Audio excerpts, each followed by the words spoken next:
welcome back. Thanks for being here. Really excited to dig in with you. You're in AI, you're in cybersecurity. I'm guessing things are a little slow at the moment. Like there's not a lot Yeah, happening in either of those spaces, let alone when you combine them. yeah, not a lot going on at all. Just don't turn on the news and you Yeah. won't hear either of those two topics at all, right? Yep. So I mean, tell us about AgileBlue, like what you're up to, what you guys do, what part of the state you're in, and yeah, let's start there. Yep, absolutely. Well, again, thanks for having us on. Hey, we're headquartered in beautiful Cleveland, Ohio, but we have people all over the state. A number of folks in Columbus, down in Cincinnati as well. Yeah, we're headquartered in Cleveland, and Chris, we were founded to solve a specific problem in cybersecurity. We're not all things cybersecurity, but we were founded to bring autonomy, so autonomous detections and responses to potential cyber events our customers might see. So that's exactly what AgileBlue does. Yeah. And how did you get your start with the company? What's your background? What were you doing kind of before this in your career, and what led to what you're doing now with the team? Yeah, absolutely zero background in cybersecurity. So obviously I was extraordinarily qualified for this. I had started a couple companies in the past that have done, pretty well solving specific problems in the areas they were in. And my co-founder, Joe Marquette, who has been in technology and in cyber, had a great idea to create an autonomous, what's called a SOC, a security operations center. And when I was done with that last company, got together with Joe. Great restaurant, Lock Keepers in Independence, Ohio. Had some nice wine, nice Mhm. meal, and we said, "Hey, I think we can do this." And that was back in 2019. We started officially, and then 2020 we went to market. So that's how we got started. A good idea, a great market, and somebody with no experience. I think that's probably the recipe for Yeah. success. Well, and terrific timing, because who doesn't love starting something in 2019, 2020, as a Beautiful. global pandemic's hitting, right? So this is no BS. We have the proof to show this. Our office space was done on like March 10th. Our first contract was signed on like March 15th, and we were told everybody's got to go home Yeah. on March 17th. Like, okay, well, whew, if that's not a sign from above, I don't know what is. Yeah, that's perfect timing to start anything new, let alone like a new company with like Yeah. office space and all of that. But what I mean, what was that like? Not to kind of go too deep into the COVID world, but that timing is pretty incredible with how awful it was. But here you are, and Yeah. it seems like things are going great. But what was that like? And did that shift what you were thinking maybe the business was going to do, and kind of like your go to market? I don't know about that. Yeah, I think anytime you got a good idea in a good market, you're going to be okay. Mhm. But I will say this, and we're dealing with this now. That's the first time people went home, didn't come to an office, blah, blah, blah. So at the end of the day, I think that became the norm. Well, today I'll tell you, we just had an leadership retreat last week. And one of the big topics is how do we get people to come into the office a little bit more, Mm. and not around just putting bodies in seats, creativity, brainstorming, getting to know everyone again. We've hired so many people over the last couple of years that only see each other in a Zoom box, right? So, I think from a business perspective, in this business, we didn't know any other way but starting during a pandemic. So I guess that's probably good for us. And the other thing it did in our industry, both AI, and even though AI was less prevalent then, it was more machine learning and generative AI got bigger. But in cyber, hiring people in Cleveland is not the easiest thing to do with those two specific things. So it did help us broaden where we could find talent, and we did. We're very dedicated to Ohio, so we want to bring that talent here, of course. But I think that got us going a little bit faster. So I think that was a good thing that came out of it. But the bad thing is we're just not together enough, and we want that togetherness, and that's something that we're working towards building again. Yeah, the in person, the flexibility of virtual and remote and being able to work anywhere is incredible. But to your point, like the creativity and just kind of like what conversations, organically can lead to. And even this, setting this up is because you and I had a conversation in person in a Yeah, hallway for, that's right. 5 minutes or something. But I would have to think also with the COVID timing, being in cybersecurity, people are going home. They're not sitting within, the four walls of a company, having their cyber stuff kind of within the box of their office. That probably did that also in some ways accelerate, the need and the opportunity for AgileBlue based on just those realities that we were all dealing with, and any change in that was completely out of our control. Yeah, no, it's a great point. But two things. The attack surface got so much bigger. And like you said, instead of there just being a company network, all of a sudden, let's say a company had 500 employees. Well, now you got 500 company networks, right? Everybody's working from home. If coffee shops are open, depending on the state you were in, people were still in airports, not as much, but in airports, hotels. So the attack surface became less secure and ubiquitous, where before it was a little bit better contained. Number one. Number two, there were a lot of layoffs back then, and there was a lot of, we don't know what we're going to do with our business back then. And usually marketing and technologies tend to see some things early on, right? Some potential layoffs. And those did back when COVID hit. So tech teams were less, cyber teams were less. So a company like ours that's able to be a 24/7 security operations center for our clients definitely saw a bigger need. And that did help propel the business. I'm sure a lot of your members, Chris, because you guys got such diverse customers, part of your membership base. I bet you there's other companies that saw that same type of thing. I mean, you talk to everybody, but probably saw that same thing. COVID did give us a little bit of the ability of a ramp to potentially get started, even though it was a terrible thing. Yeah, even in our work we're not a tech company ourselves, but there was such an accelerant, I think, when people were like, hey, if I don't know these people and can't get together with them for a lunch in Cincinnati or in Cleveland, right. 4 hours. Now I see you all over the state. So like you're the perfect example in our world of people that, truly buy into a statewide community. But COVID accelerated that. And I remember there was a very distinct time where we were going to start all these kind of like events across the state. And we had just gotten started in late 2019, early 20 as well. But COVID forced us to go virtual, just like everyone. And what happened, there's this like, kind of stroke of luck within the COVID madness, was we found that people were tuning into our virtual events, highlighting Cleveland, but from other parts of the state, because they wanted to discover what was going on there. And that was kind of the light bulb for us of, people don't need us to bring them together in the same city once a week. That's not our role, but it's kind of breaking down those borders and making it easier for people to, connect with each other. And so, yeah, absolutely. So, you've been building, scaling, growing in Cleveland, but you've been at the entrepreneurial game for businesses before too. One of the big topics in our world, and certainly others, is, how do we grow more tech companies? How do we build more AgileBlues across the state in places like the Midwest? Would love your perspective on that, of what you've seen over the years, and how you view that question, which I know is a big one. It's a big one. And I'm on the board of the GCP, the Greater Cleveland Partnership. That's, builds obviously, this community and this business community, and it well. And it's one of the questions we were wrestling with over the last couple of weeks at one of our last meetings. And, when I started my first company in 2001, that company was acquired back in 2008. And then this company, AgileBlue, let's say 2020 to where it is now, I see the same concept, Chris. And I think, obviously everybody thinks capital, right? Every region needs capital. I think there's places in Ohio to get capital. I do think it's a little bit harder. I do think you got to be a little bit more progressive in how you get it than it is maybe in some other areas, but I think it's getting better. But that's a problem every entrepreneur faces. I think in Cleveland, one of the things I see a huge need for is, you got a company that's got a great idea. Might have one customer, might have no customers, but a great idea. The business community in, let's just say, Northeast Ohio, it's different than it is in, say, let's say Columbus area, and in other parts, doesn't give these young companies a chance. Be the proof of concept. Be the prover of the MVP.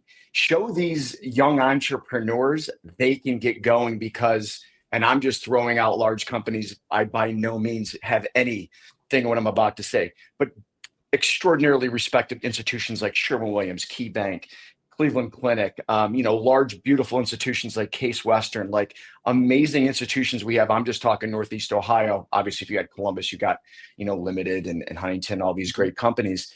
But I think the big guys got to give the smaller guys a chance at some proof of concepts. And again, if it doesn't make sense for their business to adopt it, we're all big boys and girls. We can figure that out, and that's okay.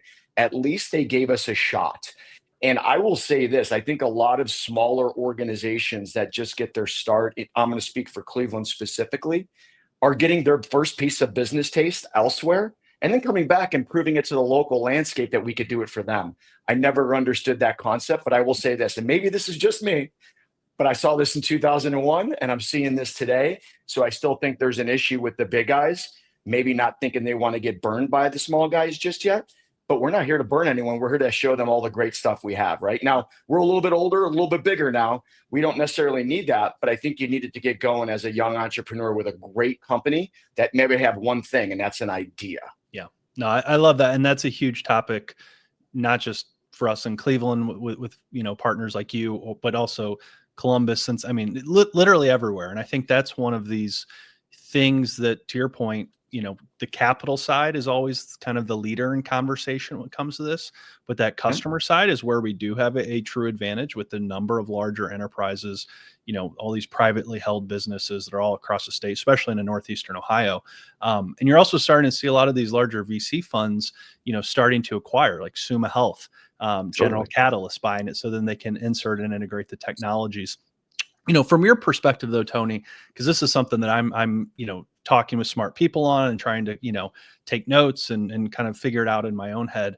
But what does that kind of look like tactically of, what you would be looking for when you were starting back in 1920? That recommendation, is it just simply picking up, phone calls quicker, replying to emails? Is it, willing to kind of invite you guys in and give you demos of product? Like, what does that kind of tactically look like if you had to put it into a few pieces? So I'll say this, back in the day, again, I'm old. When I say back in the day, I do mean back in the day. There was a incubator in Cleveland called Bizdom. It was actually run by Dan Gilbert. I don't know if you remember that. That was like 2009, 10, 11, somewhere in there, maybe even a little bit later, like 13, 14, it was still around. Paul Allen ran it here locally. And here's one of the things it did. Not only did it incubate and try to bring in some initial dollars, and the dollars were small, say 25 grand to get started, it was the contacts. And let's say you were a healthcare proof of concept and idea. It would align you with places like UH or CASE, or maybe some of the organizations that were in the medical community but necessarily weren't a hospital. And they would get you those meetings, because how hard is it to get a meeting with, say, the CIO or someone like that at an institution? That's near impossible, right? They're busy, you're busy, it doesn't happen.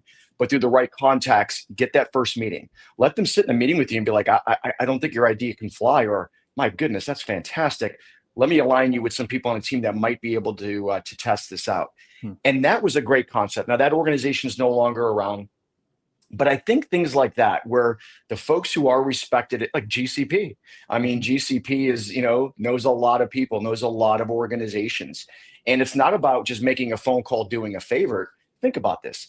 If you want to build the community, there's no better way to build a community than have entrepreneurship flourish, because the rest of the community can support it. And again, it doesn't necessarily mean they got to write big checks and buy software or technology they're never going to use because it's a bad idea.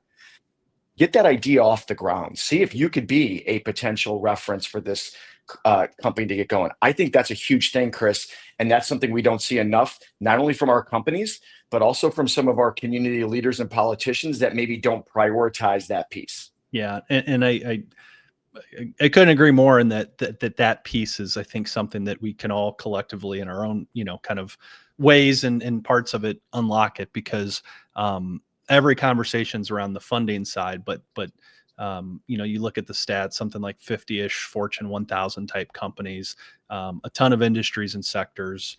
That is something that we do have in spades. And, there's also, I think, a friendliness that I'm not sure you could replicate something like that quite in New York City or San Francisco, with either how transient it is or whatever that might look like. So it makes all the sense in the world, Well, let's talk about AI right now, because that's obviously something huge. And I know you guys have been building in it for a long time, but also, as you mentioned a few moments ago, the generative AI boom, it put it on the map for all of us. What has that been like, trying to navigate from building in a building perspective, because it is, it's changing, it's rapidly evolving. Every time ChatGPT comes out with a new product launch, like 8 months later, they're like, obsolete, and it's growing. So how do you think about the navigation of it all from a business perspective? I guess even two parts: one of your products, but then two of your internal kind of team capabilities and using it for your own processes. Yeah, no, it's a great question. And Chris, coming off of the event you just had down in Columbus, it's funny, the vendors that were there, the booths driving towards AI, and the Mhm. conversations we were having in the hallways after you had a lot of great speakers as well, even the president of Ohio State talking about it. That I mean, that was the buzz. But here's the thing about it: when people were talking in the hallways or over lunch or just grabbing a coffee, they were talking about how they were specifically using it. I think that is great, right? And to hear how other businesses are using it is tremendous because then it gets you thinking like, wow, we're not even thinking about using this in our HR function like Mhm. those guys were talking about. Hey, and I call my HR person, we need to look into this. Our company was built on autonomy, right? So we've been doing this. This was our mission from day one, but we're in cyber. And here's the problem sometimes with AI and cyber. You have to be right in cyber. Like you have to be fast and accurate, but that accuracy is super important. Otherwise, you could shut something down that doesn't need to be shutting down, or you could miss something and all of a sudden that company's been compromised. So accuracy is such an important thing. And AI done the right way does allow us to do that. And hearing from some of these other business leaders, not only how they're using AI, whether they're implementing it for customers or just using it, the biggest thing I heard was not about cost savings or reducing jobs, which is some of the fear things you hear, but it was about the word accuracy and how AI can bring accuracy, whether it's in sales or marketing or HR like I mentioned, and with us cyber. That's, I think, the differentiator. Because think about it, humans are great, right? We're awesome. I'm human. I'm part of our species, but I'm not always right. Yeah. And when I make decisions, they could be biased and they could take some time. Sometimes I go back and forth, right? Ask my kids. They ask me something, I can go either way on it. AI really gets things broken down to what it's really good at, and that is understanding a situation and being able to offer that option. And that's fairly accurate. So it was interesting hearing how other those use cases around the campfire, so to speak, are working for other companies. Yeah. Well, and you mentioned, with what you guys do, cyber, but that's something that I think a lot of businesses in the state as we travel around, and you've been in some of our AI roundtables and our Mhm. bigger events where, by and large, what Ohio companies do, whether it's cybersecurity, but healthcare, insurance, financial services, I mean, these are areas that you can't get wrong. I mean, Right. you can't push something in AI enterprise wide in a hospital system and have it impact patients in a negative way. So that is something that I think also Ohio perhaps has a uniquely special opportunity to help lead on is responsible adoption, the accurate adoption. That kind of shows that, hey, this isn't just like vibe coding and you just push it and run with it, but like That's this is right. the stuff that matters, and it's the industries that matter. If we're gonna like take AI and not have it disrupt us in our industries, and we're both from northeastern Ohio. We've seen what happens in the 90s when manufacturing and everything gets shipped Mhm. overseas. What are some keys do you think, and maybe it's a bit like you're talking about, like that kind of that enterprise adoption with new ventures and new startups. But if we're gonna like seize an AI opportunity, what do you think that looks like? Whether it's from workforce, whether it's from enterprise adoption, whether it's just getting it in, because some Gen AI is so unique. It's not like blockchain. It's something that Mhm. we can all touch and feel and play around with online. So like, what do you think we need to do to kind of capture this moment? No, I love the part that you just said, responsible. It's funny when people do talk about AI, they're like, I was just in a breakout session 2 weeks ago, and there's another one tomorrow downtown that I'm looking forward to. And it is, boy, X amount of jobs or X amount of roles are going to be gone. Yeah, maybe. But those people that were in those roles could be doing more challenging work. They could accelerate into jobs that are going to force that critical thinking element that AI doesn't necessarily have. I think when you put together a human with critical thinking and empathy and emotions tied to AI, and the power those two things bring is tremendous. Just because somebody might not be in a current role because AI can do that manual workflow better doesn't mean that person now has no option to work for the rest of their lives. I think they're just reconstituted into different roles. And people are always like, when you go to a Giant Eagle, which is our grocery store, but you go to Kroger and you have the checkout lanes and you're self-servicing, That's great. And they're like, well, there's no more jobs for cashiers. No, that's not true. Those people have now been redistributed to other roles within Giant Eagle, because Giant Eagle's actually workforce is growing, right? They're growing, even though that's all you see more is these. Yep. So that just shows you there's that way. And I think Ohio, when you look at manufacturing, but also industries, Ohio is doing really well in too. You look at space, and hopefully space continues to grow with all the great things we're hearing about NASA and Space Force and all this great stuff. Obviously, right, Pat? When you look at also defense, when you look at organizations that actually feed into our government supply chain, these are organizations where AI can make a huge impact for all of us. Again, not to supplant jobs, but to grow. You grow by making your organization more efficient, right? That produces more capital to invest in things to grow these organizations.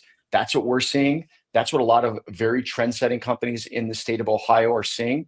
And I think that's why you're seeing some great growth there. We just need more proliferation of it, and understanding what you just hit the button and say, we're using AI now. It doesn't work like that. It takes time. Yeah.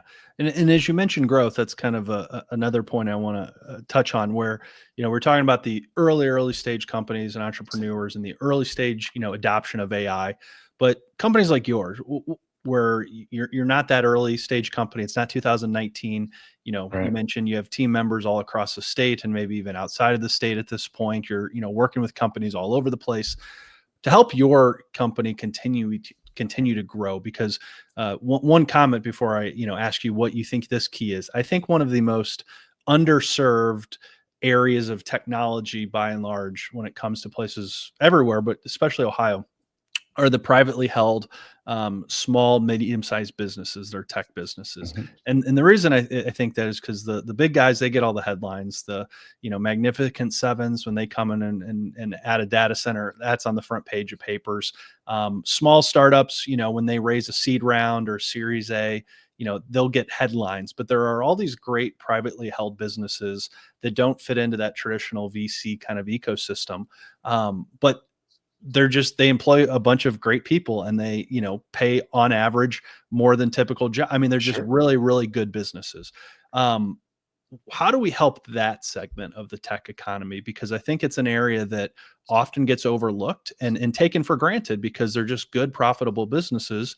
But at the same time, they're not kind of fitting into that kind of early stage startup box. And they're also not fitting into the, the really big economic development, 1,000 jobs at an advanced manufacturing facility.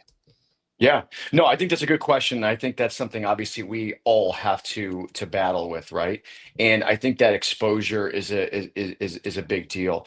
Also, talent. Like when you look at talent, Chris, I mean, you see this in all the members you have and all the businesses you do or interact with. Talent is such a big deal, and where that talent wants to go. Everybody wants to think, I want to work at an OpenAI or a Google or Apple or wherever. Some of these companies are doing things that are even more innovative, and you're thinking that's the stupidest thing I've ever heard somebody say in my life. No, that's not. When you think about some of the healthcare institutions that we have, sometimes that is not looked at as the most sexiest industry to be in. That's changing lives and potentially saving lives. Like, I don't think anything's bigger than that, right? Or some of the other organizations and industries we have in this great state, like we said, defense, like we said with space and aerospace and things like that. I think that's pretty darn exciting too, but maybe doesn't get the play that some of these other things automatically get, because obviously maybe takes a little bit bigger thinking around it. And some of that's exposure, Chris. I just think it's exposure to understanding all the good things that are going on. I mean, if you have your chance to start a company, everybody's going to say Silicon Valley, maybe not. Your financial services, maybe they're going to say New York City, but that's even less and less these days. Explain to me why Cleveland can't be a great place to start any company. I will argue that you can still get the capital you need. You might just need to be a little bit more progressed in your stage. Ohio's a great place. And by the way, when people talk about cost of living, that's a real thing. And when you look at this younger generation who likes more experiential lifestyles, you got to save money where you live. And I think this is a great place to start recruiting, or maybe the word isn't even recruiting. It's retaining the talent that's here, that once they do go away for college or other experiences, maybe they come back or maybe they stay. And now you go from 11 million people to X million people, but now you're driving that younger generation of technologists. That's a big deal. That is Yeah. a really big deal for us. Yeah, and you're absolutely right on the workforce side. It's again, you've seen a lot of our AI work that we've been doing, and yeah, I'll go into a lot of those conversations, think I'm going to learn something that's no one knows about, and it's kind of Yeah. like, hey, this is off the record. But somehow every conversation keeps coming back to people, whether it's taking a pilot in AI and adopting it enterprise wide, and they're having to kind of educate their full workforce and making sure their customers understand what these new products that they're launching are, just kind of these enablements. But even internally, we've been in conversations where people have said, with even tech teams, they're having to really be intentional on the AI side, and it's a workforce and it's a people opportunity and challenge that they sometimes have to overcome. And then, to your point on the people leaving, I left, but I came back. But and so like I know what that's like, and I think one of the biggest, to your point on the awareness, as simple as it is, but you coming on and sharing stories like yours, is we get a lot of people that naturally and organically reach out to us from San Francisco or Seattle or New York or Boston, to your point. And a lot of it's because they see something on LinkedIn, or they see, the podcast like this out there, or they see something on Twitter, and they kind of use it as like a first door to reach out and say like, hey, what's going on? Because I'm from Cleveland maybe, and I went to school in Ohio, but then I haven't lived here for 15 years and I just don't even know where to go. And so I think Right. you're absolutely right on kind of the, getting people to come back. It starts with awareness, because otherwise, it's so easy to kind of stay where you are, for sure. Yeah, no doubt about it. When the Wall Street Journal had an article, this is maybe a couple months ago, about NASA potentially moving the headquarters to Cleveland and or to Ohio, and the senators were working with that. I had folks texting me from other areas like, "Are you Mhm. guys getting NASA?" Like, Yeah. just stuff Yeah. like Yeah. that, just Yeah. because they heard it. That's big stuff, right? And that's the stuff that we need. And then somebody was like, "Why would it be you guys?" I'm like, Glenn Research is right by our. They're like, "Oh, I had no Right. idea." Yep. Again, I just don't think people understand what we have here. I mean, think about it from a financial perspective. The Fed, obviously the Yeah. Cleveland Fed is here in Cleveland. Well, there's only so many of those in the United States of America. It's not like Right. there's one in every city or every state, Yep. right? So we got a lot of things going on in Ohio. It just needs. Maybe we just need a little bit better PR. Maybe that's all Yeah. it is. Well, I think that's a large part where there is a bit of a Midwest modesty of, being like, oh, I need to build something in order to promote it, or kind of, puff out my chest. Whereas, we've seen all the, in San Francisco, you put together a 4-page deck, and trip into a $4 million seed round, and you're just Right. like, Yeah. how Just does because you that put the happen? Golden Like, Gate Bridge on it. Right. yeah, yeah. The only thing you did was update the blockchain to the AI on Yeah. your deck, and you raised more money. It's like, whatever. Exactly. Yeah. Easy. Yeah. So I think there is a lot of that where, it's kind of cultural, and there's probably a very good component to, right, where people want to like have something to show, as opposed to just kind of like making things up and, getting a bunch of PR around it. But that said, I think we can all, one of the things I hope we get to do is amplify, the success stories like yours of what's going on, and show that, this idea isn't nuts. Like there's all this Mhm. great stuff, as you mentioned. But as we're kind of getting towards the end of the show here, Tony, we love to ask some kind of rapid fire questions to our guests. Yeah. Good way to kind of, just learn a little bit more about you, but hopefully kind of bring some awareness to some cool stuff going on around the state. And so, say someone's coming to Cleveland, you can take them out to a restaurant or a coffee shop. Like, you're trying to show off like how great Cleveland is. Where would you take that person? Maybe that team member you're recruiting, or a client that's in town, but you really want to show off the city. Well, you see my name, Tony Pietrocola. I'm Italian, so if I don't say it somewhere in Little Italy, I'm pretty sure I lose my Italian Paisan card. So I'm going to say Maxie's in Little Italy in Cleveland. Okay. Fantastic spot. Okay. Love it. Love it. Second one is, what is a challenge that you're currently working to solve? So this could be big, this could be small. You mentioned earlier Mhm. the team members and trying to get people in person. But yeah, what's a challenge that you're currently working to solve? That's the big one right Yeah. now for us. And I think every organization is seeing this. I know there's a big push in Cleveland, Ohio, starting with Sherwin-Williams on down, that are looking at this. How do we do more of these days? Because it's not about just putting people in seats. the creativity, the passion, the emotion you see from it. That's what we're trying to solve right now. Yeah. And the vibrancy, I absolutely love it. Absolutely. So, third one is, what is a favorite read, listen, or watch? So it could be a book, a podcast, or a show, maybe something technical, or maybe something how you kind of check out at the end of the day and, have a little bit of, off time. Yeah, well, I check out with wine. I'm not going to suggest that for anybody, but Well, two that's a Little podcasts, I Italy, think, right? and that helps absolutely. Yeah. Two podcasts, I think, are just it, and I think they work great in business and entrepreneurship. The All In podcast, I mean, that's fantastic, and then Founders, which helps you cheat and not have to read every biography of every great founder ever.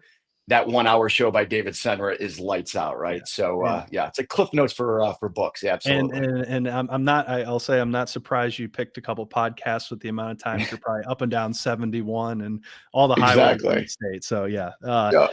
Final one. What is a perfect Saturday? What does that look like for you? How are you spending it? What are you doing? Perfect Saturday. Okay, meeting my daughters who go to Ohio State. Meeting there. Maybe having a little bit of fun beforehand before walking over to the stadium and watching a great football game, watching the Buckeyes roll, and then I don't know, ending up somewhere in the short north to celebrate. That to me is a great Saturday. My daughters, football. I mean, come on, forget about it. It's perfect. Just up north and south on High Street, and we're something like, I saw I think a tweet this weekend. It's like we're like 13 Saturdays away from college football season. I was like, oh, like summer's already over. It's crazy. So, exactly. And then the next day when you wake up, and at the North Market there, you got Buckeye Donut, and you got the bagel place, Fox's Deli, right there. Like, come on, man, this is great. I love it. That's a common Saturday for me too. Although I good love Saturday. Columbus, so it's a little easier. But Tony, have really enjoyed the conversation. Me too. Any final thoughts, parting thoughts that you want to share with folks? And then how can people connect with you, learn more about AgileBlue? Anything you want to leave us with? Yeah, look, AgileBlue is AgileBlue.com. Pretty easy. But the thing I would leave you with is this: lots of amazing companies in Cleveland, lots of great entrepreneurs that are starting businesses. If there's something there, I think the capital can flow. Let's not that be the constraint. I think there's a ton of people. We just got to work hard on retention. Let's not let that be the restraint. And it would be great to see larger, mid-sized businesses working with these entrepreneurial companies to get this ecosystem firing up. And I think that's one of the biggest components Ohio is missing. So I think we can do it. I think we're somewhat there. We just got to close that gap. And by the way, organizations like Ohio X really do a good part of bringing big and small together. So Chris, thanks for all you do. And I appreciate you having me on this podcast. Well, thanks, Tony. We, really appreciate it. Always appreciate you always showing up and being part of our stuff. And for those listening and watching, we'll put in the show notes Tony's LinkedIn, his information, AgileBlue.com.